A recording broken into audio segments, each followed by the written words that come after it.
아침에 눈을 떴는데 갑자기 남들이 못 보는 걸 볼 수 있게 된다면 어떨까요? 듣기만 해도 꿈 같죠? 마치 특별한 능력을 가진 것처럼 느껴질 겁니다. 하지만 이 능력이 사실은 당신의 가장 큰 악몽의 시작일 수도 있다면요. 사실 아무도 잘 말하지 않는 영적인 선물에 어두운 면이 있습니다. 축복 같아야 할 것이 오히려 안에서부터 천천히 당신을 갉아먹는 저주가 되기도 합니다. 오늘은 많은 영적 민감자들이 겪는 이 조용하지만 거친 현실을 이야기해보려 합니다. 첫 번째 충격은 이 시야를 마음대로 끌 수 없다는 겁니다. 마치 누군가가 뜨거운 햇빛 아래에서 선글라스를 벗겨버린 것처럼 눈을 감아도 빛은 계속 들어옵니다. 이 능력에는 정지 버튼도 잠시 벗어날 휴가도 없습니다. 결국 당신은 대부분의 사람이 닿지 못하는 차원과 계속 연결된 채 살아가게 됩니다. 가장 큰 위험은 감각이 과부하되는 겁니다. 보통 사람들은 수많은 정보를 자동으로 걸러내지만 영적으로 깨어나면 이 자연스러운 필터가 무너지기 시작합니다. 이제는 물리적인 정보뿐만 아니라 에너지, 감정, 보이지 않는 흐름까지 다 들어오기 시작하죠. 그 결과 두통, 피로, 불면증, 그리고 감당 못할 자극들에 시달리게 됩니다. 많은 사람들은 머릿속에서 수천 개의 목소리가 동시에 떠드는 것 같다고 표현합니다. 이런 혼란은 몸과 마음을 빠르게 지치게 합니다.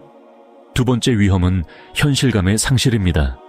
다른 사람이 못 보는 걸 보기 시작하면 나 스스로 제정신인지 의심하게 됩니다.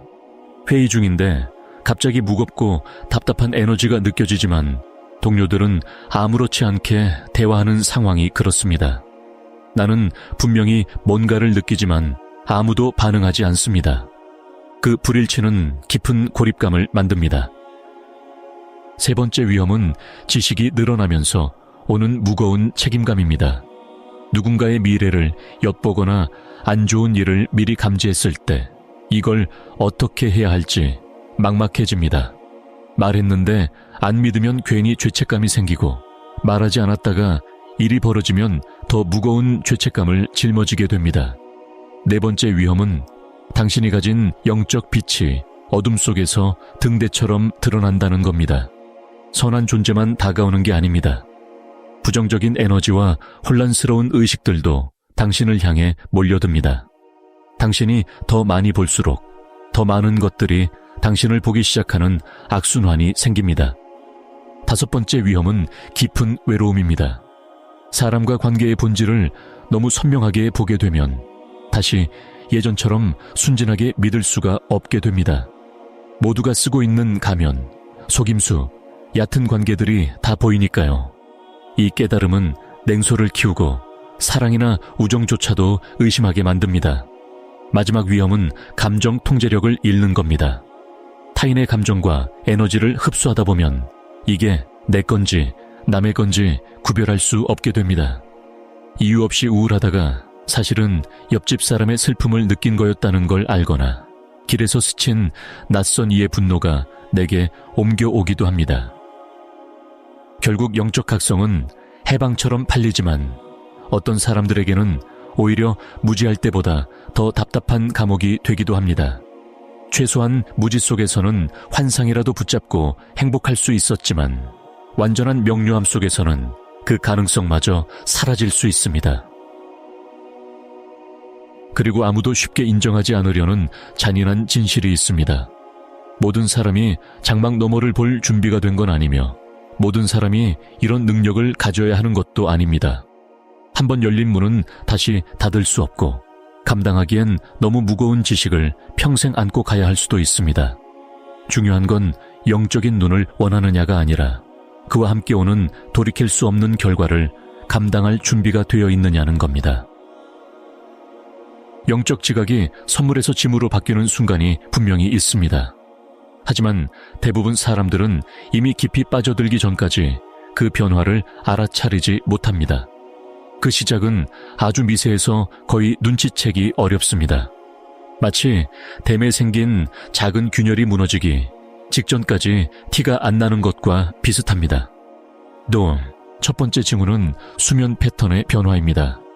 이유도 없이 새벽 3시에서 4시 사이에 자꾸 깨기 시작합니다.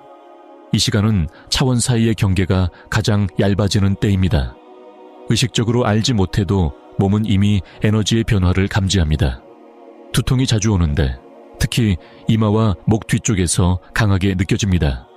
단순한 두통이 아니라 마취 안에서 무언가가 터져 나오려는 듯한 압박감입니다. 일반적인 치료법은 통하지 않습니다. 원인이 에너지적인 것이기 때문입니다. 또한 소음, 빛, 군중에 점점 더 민감해지며 예전에는 괜찮던 장소가 견디기 힘들어집니다. 마취에 너지 감각이 최대로 켜져 있는데 끌 수 없는 상태와 같습니다. 두 번째 징후는 시각의 변화입니다. 눈가에 보이는 그림자, 없어야 할 빛의 섬광, 곧 사라져버리는 형체들이 자꾸 보입니다. 처음엔 피로나 스트레스 때문이라 합리화하지만 점점 색감이 더 강렬하게 다가오고 자연 속 세부들이 전보다 선명해집니다. 나무에 흐르는 에너지, 사람들 주위의 빛, 미묘한 차이들이 눈에 들어옵니다. 처음에는 신비롭지만 곧 감당하기 힘들 만큼 압도적이 됩니다. 세 번째 징후는 직관이 과도하게 강해지는 것입니다. 처음 만난 사람의 두려움, 고통, 비밀을 알게 되기도 하고 원치 않아도 정보가 갑자기 밀려옵니다. 마치 다른 사람의 마음속을 허락 없이 열어본 듯한 느낌입니다. 꿈은 놀랄 만큼 생생하고 때로는 예언처럼 현실이 됩니다. 며칠 뒤 실제로 일어날 일을 꿈에서 보거나 꿈에서 만난 낯선 사람을 현실에서 마주하기도 합니다. 이제 꿈은 단순한 도피가 아니라 현실의 연장이 됩니다. 네 번째 징후는 인간관계의 급격한 변화입니다. 어떤 사람 옆에 있으면 이유 없이 불편함을 느끼기 시작합니다. 그들의 숨겨진 에너지를 감지하기 때문입니다. 겉으로는 평범한 대화 같아도 그 뒤에 의도가 보이니 짜증이 납니다. 오래된 우정조차 의미 없고 공허하게 느껴질 수 있습니다. 마치 아이들 속에 혼자 어른으로 있는 것처럼 대화가 가볍게만 느껴지고 벽이 생깁니다. 다섯 번째 징후는 감정적 과민성입니다. 거대한 스펀지처럼 타인의 감정을 그대로 흡수하게 됩니다. 집에서는 괜찮다가도 밖에 나가면 이유 없는 슬픔이 몰려오거나 특정 장소에 들어서면 갑자기 분노나 불안을 느끼게 됩니다. 이 감정은 당신 것이 아니라 주변의 것이지만 구분할 수 없게 됩니다. 자연스러운 에너지 장벽이 사라진 것처럼 외부의 감정이 계속 밀려와 결국 탈진하게 됩니다. 여섯 번째 징후는 전자기기와의 관계 변화입니다. 당신이 있는 곳에서는 휴대폰 배터리가 빨리 닳고 전구가 자주 나가며 라디오에서 이상한 잡음이 들리기도 합니다. 마치 당신의 강한 에너지가 전자기장을 방해하는 것 같습니다. 일곱 번째 징후는 정신적 혼란입니다. 내가 병에 걸린 건지 아니면 진짜 다른 차원을 보는 건지 헷갈리기 시작합니다. 제정신인지 미쳐가는 건지 끊임없이 의심하게 되고 이 끝없는 질문은 큰 고통이 됩니다. 여덟 번째 징후는 식습관과 취향이 갑자기 바뀌는 것입니다. 늘 좋아하던 음식이 무겁게 느껴지거나 심지어는 역겨워지기도 합니다. 마치 몸이 스스로 정화되면서 새로운 에너지, 진동과 맞지 않는 것들을 거부하는 것 같습니다. 아홉 번째 징후는 이 세상에 속하지 않은 듯한 느낌이 점점 강해지는 것입니다. 주변을 보면서 내가 직접 참여자가 아니라 인간 경험을 옆에서 지켜보는 관찰자처럼 느껴집니다. 사람들의 일상적인 관심사들은 내가 에너지적으로 느끼는 것들에 비해 너무 하찮아 보입니다. 이런 이질감은 결국 어디인지 알 수 없는 집을 향한 그리움으로 이어집니다. 그것은 실제 장소가 아니라 한때 온전함과 이해를 느꼈던 에너지적 파동일지도 모릅니다. 여기서 영적 각성의 가장 위험한 함정이 시작됩니다. 바로 내가 가진 선물 때문에 다른 사람보다 우월하다고 느끼기 시작하는 순간입니다. 원래는 겸손으로 이어져야 할 것이 오히려 독이 되는 교만으로 변합니다. 처음에 남들이 볼 수 없는 것을 본다는 걸 알게 되면 누구나 흥분합니다. 마치 특별한 능력을 발견한 것처럼 들뜨죠. 이 시기에는 호기심의 새로운 능력을 탐험하고 싶어지는 것이 당연합니다. 문제는 그 매혹이 나는 남들과 다르다 는 우월감으로 바뀔 때 시작됩니다.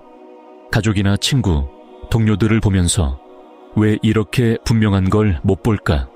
왜 저렇게 영적으로 눈이 멀었을까? 라는 생각이 들기 시작하면 그 순간이 바로 영적 자아, 스피리추얼 에고에 덫에 걸린 것입니다.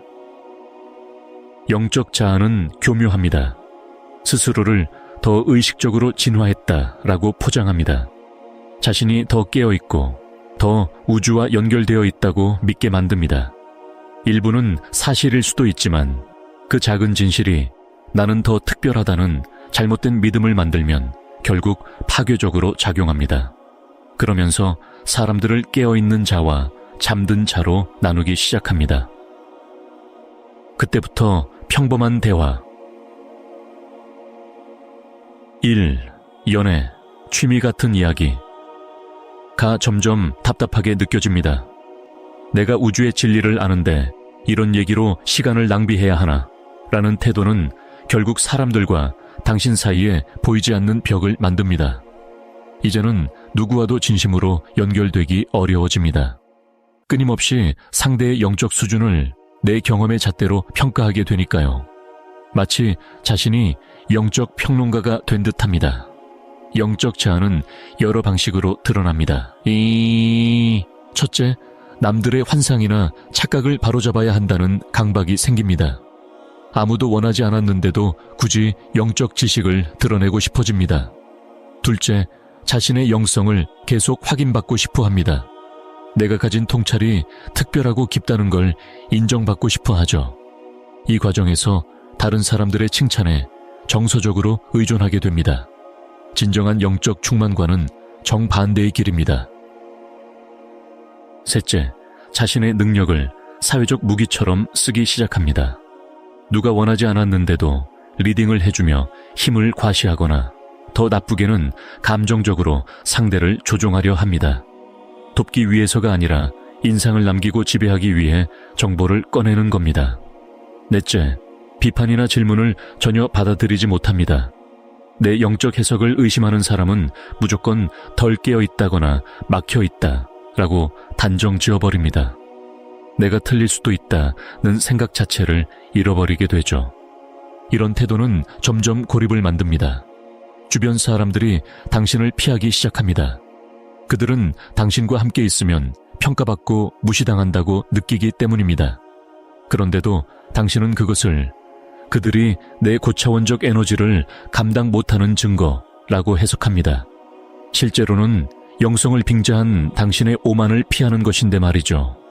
다섯째, 자기 자신을 낮출 줄 아는 능력을 완전히 잃습니다. 진짜 영성은 가벼움, 유머, 겸손을 품고 있는데 영적 자아가 지배하면 모든 것이 지나치게 무겁고 심각해집니다. 단순히 인간으로 존재하는 기쁨을 잃어버립니다. 여섯째, 영성을 책임 회피의 도구로 씁니다. 삶에서 일어나는 문제를 전부 다른 사람의 부정적 에너지나 공격 탓으로 돌립니다. 나는 절대 잘못하지 않고 항상 환경이나 덜 깨어있는 사람들 이 문제의 원인이라 말합니다. 하지만 이런 태도는 독성이 강합니다. 진정한 성장은 자기 실수와 한계, 실패에 책임지는 데서 시작됩니다. 모든 걸 외부 탓으로 돌리면 결국 발전은 멈추고 성장하는 척만 하게 됩니다. 7번째 증상은 구원자 콤플렉스입니다. 자신이 인류를 깨우치기 위한 특별한 임무를 받았다고 믿기 시작합니다. 마치 우주가 나를 선택해 다른 사람들을 빛으로 이끌도록 맡겼다는 생각이 드는 거죠. 하지만 이런 거창한 환상은 사실 자기중심적인 착각에 가깝습니다. 아이러니하게도 내가 영적으로 더 우월하다고 느낄수록 진짜 영성과는 점점 멀어집니다. 진정한 영성은 연민과 겸손, 포용, 그리고 조건 없는 사랑으로 드러납니다. 반대로 영적 자아는 판단, 오만, 배제, 조건부 사랑을 만들어냅니다. 결국 결과는 영적 고향처럼 보이지만 사실은 깊은 고립입니다. 이때 사람들은 자신이 평범한 인간들에게 오해받기 때문에 혼자라고 스스로를 위로합니다. 하지만 진실은 오만이 다른 사람들과의 진짜 연결을 끊어버렸기 때문에 혼자가 된 것입니다. 영적 자아를 치유하는 시작은 자기 자신에게 잔인할 만큼 솔직해지는 것입니다. 심적 능력이 있다고 해서 도덕적으로 더 높은 사람이 되는 건 아닙니다. 시야가 확장됐다고 해서 곧바로 지혜나 성숙으로 이어지는 것도 아닙니다. 오라를 볼 수 있어도 여전히 이기적이거나 불균형한 사람이 될 수 있습니다. 영적 지각이 열린다는 건 어두운 방에 불을 켜는 것과 같습니다. 그제야 있던 것들을 보게 되지만 동시에 그 방 속에 있던 존재들에게 내 위치가 드러나기도 합니다. 그리고 그 존재들 모두가 인간에게 우호적인 것은 아닙니다. 많은 민감자들이 말하기 꺼려 하지만 영적 세계는 천사와 빛의 존재들로만 가득 차 있지 않습니다. 의식에 복잡한 생태계가 있으며 그중 일부는 인간의 생명 에너지를 먹고 사는 포식자들입니다. 심적 능력이 열리면 당신은 그들에게 보이게 되고 잠재적 목표가 될 수도 있습니다. 문제적 존재들의 4가지 범주. 첫 번째, 에너지 기생체이들은 스스로 에너지를 만들어낼 능력을 잃고 다른 존재에게서 빼앗아야 살아남는 의식입니다. 특히 열린 에너지 센터를 가진 사람들에게 끌리며 영적 각성 과정에서 자주 나타납니다. 눈에는 보이지 않지만 마치 보이지 않는 거머리처럼부터 에너지를 빨아갑니다. 증상은 분명합니다. 충분히 쉬어도 나아지지 않는 피로, 이유 없는 우울, 내 것이 아닌 것 같은 집착적, 부정적 생각, 끊임없이 에너지가 고갈되는 느낌 등입니다. 더 불안한 건 이들이 지능적이라는 점입니다. 처음엔 모르게 살짝 침투해 작은 구멍을 내고 점차적으로 흡수를 늘려 결국 탈진 상태로 몰아갑니다. 하지만 대부분 사람들은 단순한 스트레스라고 착각합니다. 두 번째, 집착적 존재들. 이들은 트라우마, 중독, 강한 집착 때문에 차원 사이에 묶여있는 의식들입니다. 그들은 비슷한 파동을 가진 인간들에게 끌립니다. 우울한 사람은 깊은 우울에 빠진 영혼들을, 중독 경험이 있는 사람은 그와 비슷한 의식들을 끌어들이게 됩니다. 이 존재들은 민감한 인간을 통해 다시 감각을 경험하려 합니다. 그래서 사람의 생각, 감정, 행동에 영향을 주며 원래 있던 부정적 경향을 증폭시킵니다. 가장 무서운 점은 그 속삭임이 너무 미세해서 내가 스스로 한 생각이라고 믿게 만든다는 것입니다. 세 번째, 차원적 포식자. 이들은 인간이었던 적이 없는 본질적으로 다른 존재들입니다. 인간을 단순한 에너지 공급원으로 봅니다. 매우 지능적이고 교묘하며 인간의 약점과 욕망을 파악해 그 틈으로 침투합니다. 종종 영적 가이드, 스승, 혹은 돌아가신 가족으로 위장하기도 합니다. 유용해 보이는 정보와 강렬한 신비 체험을 제공하며 그 대가로 인간의 에너지를 빼앗습니다. 특히 이들은 사람의 영적 자아를 자극합니다. 너는 특별하다, 선택된 자다 라는 생각을 심어 의존하게 만들고 그 힘을 통해 점점 더 영향력을 키워갑니다. 네 번째, 기생적 사고 형태. 이것들은 인간 집단이 강렬한 감정을 반복하면서 스스로 만들어낸 에너지적 창조물입니다. 수많은 사람들이 느낀 증오, 두려움, 질투, 욕망 등이 모여준 의식체로 발전한 것입니다. 이들은 인간의 감정을 먹으며 존재를 유지합니다. 이 사고 형태들은 처음 만들어질 때 쓰였던 감정들을 먹고 삽니다. 그래서 사람들에게 더 많은 분노, 두려움, 과도한 욕망을 불러일으켜 자신들을 계속 유지합니다. 당신이 영적으로 열려있을 때 이런 집단적 에너지의 영향을 더 쉽게 받게 됩니다. 예를 들어 폭력이 많았던 전쟁터나 감옥, 정신병원 같은 곳에는 여전히 고통의 에너지 흔적이 남아 있습니다. 민감한 사람은 이런 장소에 가면 원래 자기 것이 아닌 고통의 패턴을 받아와 버릴 수 있습니다. 다섯 번째 유형은 조각난 의식입니다. 큰 트라우마 때문에 분리된 인간 정신의 일부가 독립적인 존재처럼 발전한 것입니다. 엄밀히 말하면 외부 존재는 아니지만 집단 무의식 속을 떠도는 인간의식의 파편들입니다. 심적 지각이 열린 사람은 이런 파편을 외부 존재로 착각하거나 자기 성격의 일부라고 오해하기도 합니다. 이들은 원래 트라우마의 기억을 담고 있어 우리의 감정이나 정신 상태에 예측할 수 없는 영향을 줍니다. 이 모든 상호작용에서 가장 무서운 점은 대부분 무의식 속에서 일어난다는 겁니다. 갑자기 앞에 나타나 내가 네 에너지를 먹겠다 라고 말하는 식으로 다가오지 않습니다. 영향은 아주 미묘하고 천천히 진행되며 내 생각과 감정인 것처럼 위장합니다. 그래서 몇 달, 몇 년 동안 이런 존재들의 영향을 받으면서도 깨닫지 못할 수 있습니다. 당신은 성격이나 기분, 행동 변화를 그냥 자연스러운 일이라고 여깁니다. 오직 영향이 아주 강해졌을 때만 혹시 외부 무언가가 내 의식에 간섭하고 있는 건 아닐까라고 의심하기 시작합니다. 부정적 에너지, 간섭의 대표적인 징후는 내가 내 생각과 감정을 통제하지 못한다는 느낌입니다.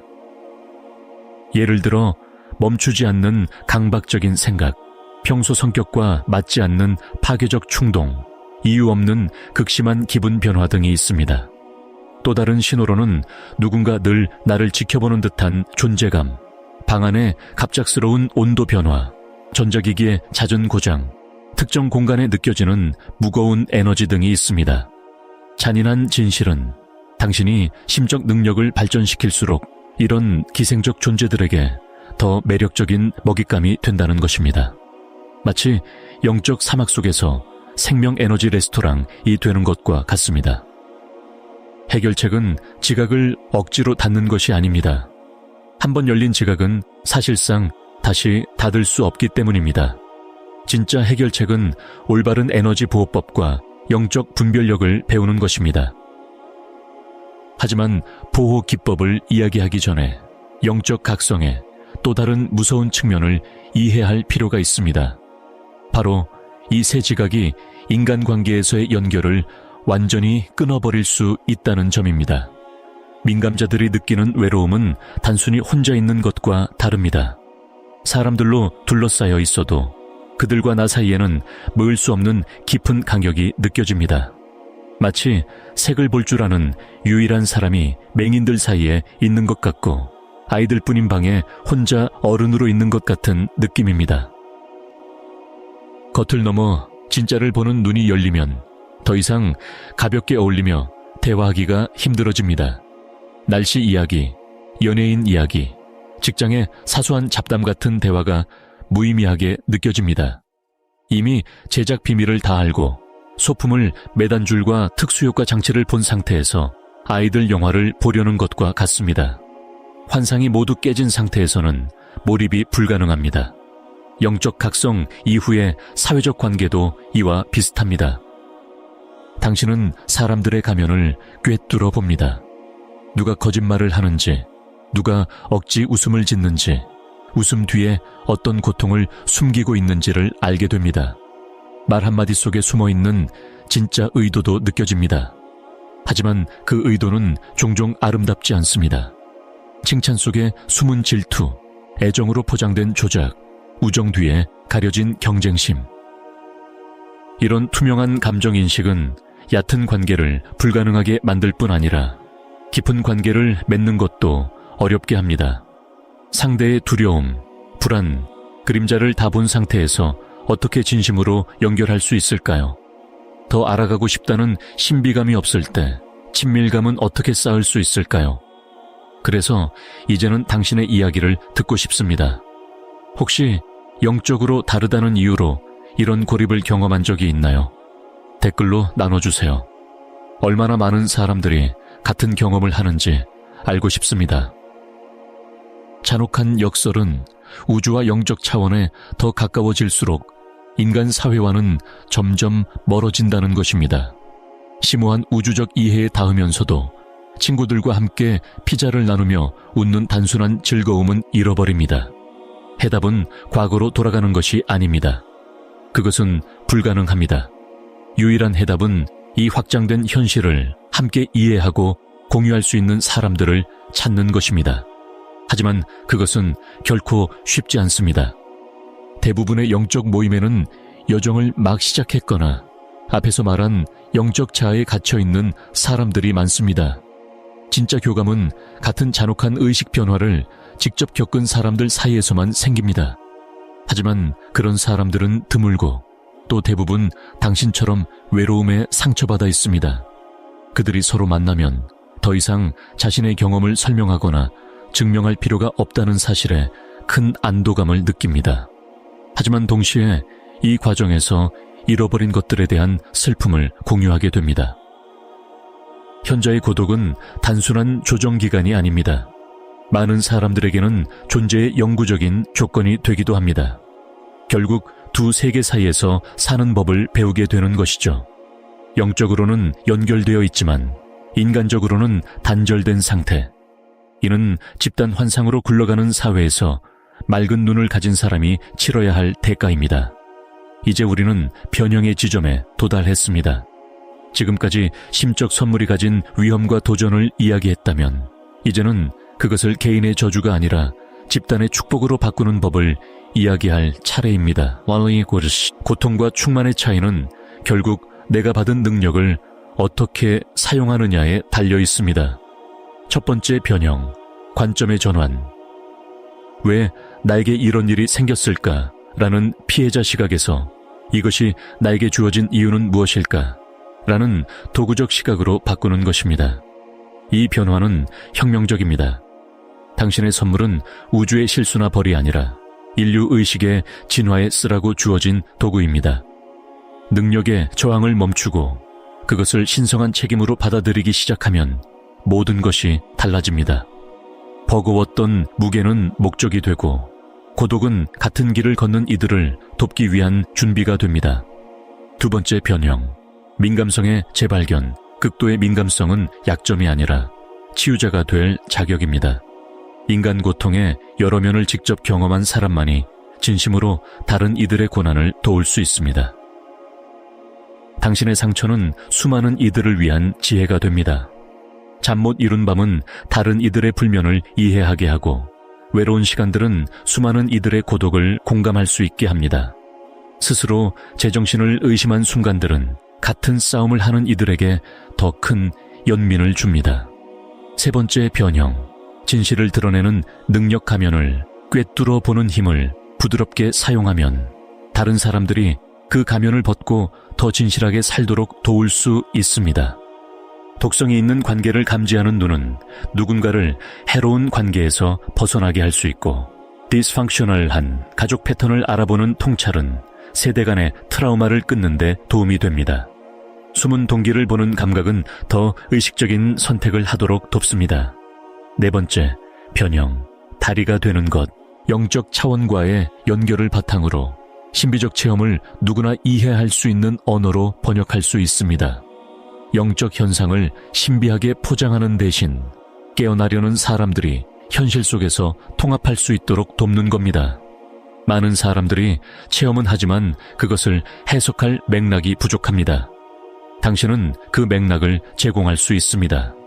당신은 바로 초기에 자신이 원했던 안내자가 될 수 있습니다. 다섯 번째 변형, 집단 에너지 정화. 부정적 에너지를 단순히 떠안는 대신 그것을 흡수하고 의식적으로 변형해 방출할 수 있습니다. 마치 인류를 위한 에너지 필터가 되는 것입니다. 이것은 무겁고 힘든 일이지만 지구의식을 고양시키는 데 있어 가장 가치 있는 봉사 중 하나입니다. 여섯 번째 변형, 보호와 정화의 전문가 되기. 부정적 존재들과의 경험은 당신을 에너지 보호와 정화의 전문가로 만듭니다. 다른 사람들이 기생적 영향을 막고 자신의 에너지와 외부 간섭을 구별하고 공간을 정화하는 법을 배울 수 있도록 돕습니다.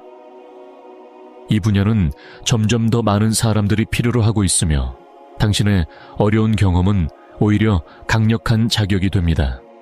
일곱 번째 변형은 영성과 정신질환 사이에 미묘한 경계를 아는 힘을 다른 사람들을 위해 쓰는 것입니다. 영적 위기 속에서 제정신이 아닌 것 같아 두려워하는 사람들에게 이성의 목소리가 되어줄 수 있습니다. 언제 진짜 영적 체험인지, 언제는 의학적 도움이 필요한 상황인지를 구별해 줄 수 있습니다. 이 식별력은 어떤 이에게는 삶과 정신의 안전을 지켜주는 힘이 됩니다. 8번째 변형은 남들이 보지 못하는 고통을 알아차리고 가장 필요한 곳에 연민을 보내는 것입니다. 조용히 고통받는 사람들을 먼저 알아보고 그들이 부탁하기도 전에 다가가 줄 수 있습니다.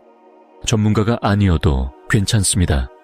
단순히 진심 어린 마음으로 곁에 있어 주는 것만으로도 가장 순수한 치유가 됩니다. 당신의 깊어진 민감성은 이 연민이 가장 필요한 곳을 정확히 가리킵니다.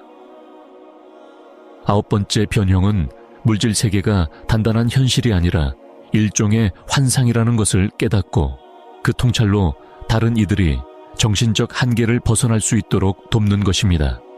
그들이 더 큰 가능성을 믿고 제한된 사고에서 벗어나 더 용기 있게 살 수 있도록 이끌어줍니다. 당신이 가진 우주적 관점은 절망적인 상황에 갇힌 사람들에게 새로운 희망이 됩니다. 10번째이자 가장 중요한 변형은 모든 고통과 시련이 결국 당신을 살아있는 본보기로 준비시켰다는 것을 깨닫는 것입니다. 영적 각성은 단순히 버티는 것이 아니라 그것을 통해 번영할 수 있음을 몸소 보여주는 존재가 되는 겁니다. 당신의 여정은 같은 길을 걷는 사람들에게 큰 영감이 됩니다. 개인적인 저주처럼 보였던 것이 집단을 위한 봉사로 바뀔 때 놀라운 변화가 일어납니다. 감당하기 힘들던 무게는 의미가 되고 외로운 고독은 신성한 준비가 되며 위험하게만 보였던 능력들은 치유의 도구로 변합니다. 당신은 이 선물들이 개인적인 이익을 위한 것이 아니라 고통 속에서 얻은 지혜를 통해 다른 이들에게 도움이 되라고 주어진 것임을 알게 됩니다. 누군가를 영적 위기에서 구할 때마다 당신이 겪었던 힘든 순간들은 정당성을 얻습니다. 마지막 변형은 당신이 확장된 인간 경험의 수호자가 되었다는 깨달음입니다. 영적 체험을 쉽게 부정하거나 병으로 치부하는 사회 속에서 의식이 진화할 수 있다는 가능성을 지켜내는 사람 중 한 명이 되는 것입니다. 당신은 평범한 세상과 확장된 현실 사이를 이어주는 다리입니다. 이것은 무거운 책임이자 동시에 큰 특권입니다. 모든 사람이 확장된 영적 차원에 접근할 수 있는 것은 아니고 또 반드시 그래야 하는 것도 아닙니다. 하지만 그런 문이 열린 사람들이 그 경험을 지혜롭게 사용해 모두의 선을 위해 봉사할 때 세상은 분명히 이로움을 얻습니다. 당신의 경험이 아무리 고통스러웠더라도 그것은 세상이 절실히 필요로 하는 지혜로 바뀌었습니다. 이제 질문은 더 이상 내 선물이 축복인가 저주인가가 아닙니다. 진짜 질문은 앞으로 이 선물을 어떻게 쓸 것인가 입니다. 변형의 길은 여전히 쉽지 않습니다. 하지만 그 속에서 깊은 의미를 찾게 됩니다. 자신보다 더 큰 무언가를 위해 살기 시작할 때 고통조차도 신성해집니다. 그 순간 당신의 선물은 마침내 목적을 찾습니다. 그것은 당신을 인류 위로 올리기 위한 것이 아니라 인류를 함께 들어 올리도록 힘을 주기 위한 것입니다. 이것이 바로 영적 각성의 최종 연금술입니다. 개인의 납을 집단의 금으로 바꾸는 것. 이 변형을 끝내고 나면 당신은 깨닫게 될 겁니다. 그것은 결코 저주가 아니라 당신의 성숙함을 기다리던 축복이었다는 것을.